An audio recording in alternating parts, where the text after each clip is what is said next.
Welcome to BCBA Exam Prep, Section G, Part 1.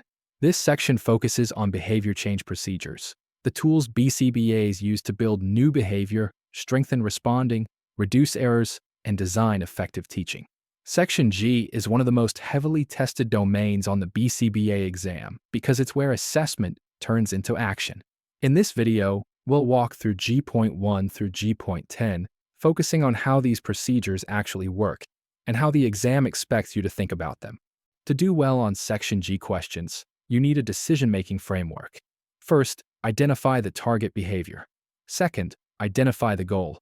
Are we increasing, decreasing, or teaching a behavior? Third, match the procedure to the function and context. And finally, anticipate side effects, like prompt dependence or extinction bursts. A key exam rule to remember is this: a correct procedure applied to the wrong goal is still the wrong answer. Here's a quick roadmap of what we'll cover in Part 1 of Section G. We'll start with reinforcement procedures, including positive and negative reinforcement. Then we'll cover differential reinforcement and time-based reinforcement. From there, we'll move into conditioned reinforcers like token systems, motivating operations and discriminative stimuli, discrimination training, prompting and fading, and finally modeling and rules. These are the core skill acquisition tools every BCBA must master. Let's start with reinforcement. Reinforcement is defined by its effect on behavior. It increases behavior. Positive reinforcement means adding a stimulus after behavior. Negative reinforcement means removing a stimulus after behavior. Both increase behavior. On the exam, the key rule is this: function matters, not form. If behavior increases, it's reinforcement, regardless of whether something was added or removed. Effective reinforcement procedures follow a few core guidelines. The target behavior must be clearly defined. Reinforcement should be delivered immediately. It must be contingent on the correct response. And you must monitor for satiation because reinforcers can lose value over time. A very common exam trap is confusing negative reinforcement with punishment. Remember, negative reinforcement increases behavior by removing something aversive. Differential reinforcement specifies when and what behaviors are reinforced. DRA reinforces an alternative behavior. DRO reinforces the absence of a problem behavior. DRL reinforces lower rates of behavior. DRH reinforces higher rates of behavior. On the exam, the key question is, what behavior is being reinforced and why? Differential reinforcement is often paired with extinction. Reinforcement is delivered for the alternative or desired behavior, while reinforcement is withheld for the target problem behavior. When extinction is used, you should expect an extinction burst, a temporary increase in behavior. One important exam point: DRO does not teach a replacement behavior. If the question emphasizes skill building, DRA is usually the better choice. Time-based reinforcement uses fixed time schedules. Reinforcement is delivered at set intervals, regardless of what the learner is doing. This makes it response independent. Time-based reinforcement can temporarily reduce motivation for problem behavior, but it does not teach new skills. On the exam, this procedure is usually about management, not learning. Conditioned reinforcers get their value through pairing with other reinforcers. Common examples include tokens, points, and stars. These reinforcers don't have value on their own. They gain value because they can be exchanged for backup reinforcers. Understanding this pairing relationship is critical for both real practice and exam questions. A token economy is a structured system using conditioned reinforcers. Effective token systems require clear earning rules, defined backup reinforcers, and a clear exchange schedule. They also require data-based adjustments to ensure the system continues to work. A classic exam trap is using tokens without backup reinforcement. When that happens, tokens lose their value. Motivating operations and discriminative stimuli are often confused, but they serve different functions. A motivating operation changes the value of a reinforcer, how much we want it. An SD signals the availability of reinforcement. Both influence behavior, but in different ways. On the exam, always ask, is this changing motivation or signaling opportunity? Discrimination training teaches learners to respond differently to different stimuli. Responses are reinforced in the presence of the SD and extinguished in the presence of the S delta. The goal is to build stimulus control and reduce errors over time. This is foundational for nearly all learning programs in ABA.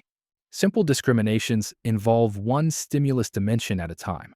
Conditional discriminations depend on context or additional stimuli. Teaching should move from simple to conditional. A very common exam mistake is confusing discrimination with generalization. Remember, discrimination is about responding differently, not the same. Prompting procedures provide extra support to ensure correct responding. Stimulus prompts modify the environment. Response prompts involve physical guidance. Prompting hierarchies include most to least and least to most approaches. Prompting is a tool, but it should always be temporary. Prompting strategies should be selected based on the learner. Consider learning history, error tolerance, task complexity, and independence goals. The exam often tests this principle. More intrusive prompts are not automatically more effective. The best prompt is the least intrusive one that still ensures success. Fading prompts is how we transfer stimulus control. Common methods include prompt delay, stimulus fading, and response fading. The goal is always the same. Shift control from the prompt to the natural discriminative stimulus. Effective fading creates independence while maintaining behavior change. Prompt dependence happens when prompts are not faded properly. To avoid it, fade prompts early, reinforce independent responses, and monitor error patterns. A very common exam trap is using prompting without a fading plan. Prompting should always lead toward independence. Modeling involves demonstrating a behavior so the learner can observe and imitate it. The steps include demonstration, observation, imitation, and reinforcement of accurate responses. Modeling works best when paired with reinforcement and when learners have the physical ability to perform the behavior. Instructions and rules are verbal descriptions of contingencies. They can control behavior even before direct reinforcement occurs, leading to faster acquisition and reduced trial and error. This is known as rule-governed behavior. On the exam, remember that rules describe contingencies, but they don't replace them. Rules can fail when they're disconnected from actual consequences. Over-reliance on verbal control without reinforcement reduces effectiveness. A key exam rule is simple. Rules do not replace reinforcement. Behavior still needs contact with consequences. In practice, behavior change procedures are rarely used alone. Reinforcement is often combined with prompting. Modeling is often combined with rules. Motivating operations and SDs must be aligned. The exam often tests your ability to integrate procedures, not just name them. Behavior analysts follow predictable decision patterns. If a new skill is needed, use reinforcement and prompting. If errors are high, use errorless learning. If motivation is low, adjust motivating operations. Recognizing these patterns helps you quickly eliminate wrong answers on the exam. Common traps in Section G include confusing reinforcement with punishment, ignoring motivating operations, prompting without fading, and teaching without reinforcement.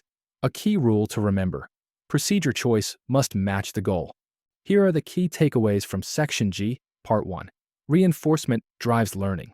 Prompting must fade to independence. Procedures are goal-dependent, and data should always guide adjustments. If you remember these principles, Section G becomes much easier. This concludes Part 1 of Section G. In Part 2, we'll cover generalization, maintenance, and punishment procedures, how to make behavior last, and how to safely reduce problem behavior. To practice BCBA-style intervention questions, visit www.bcbmarkexam.com. I'll see you in Part 2.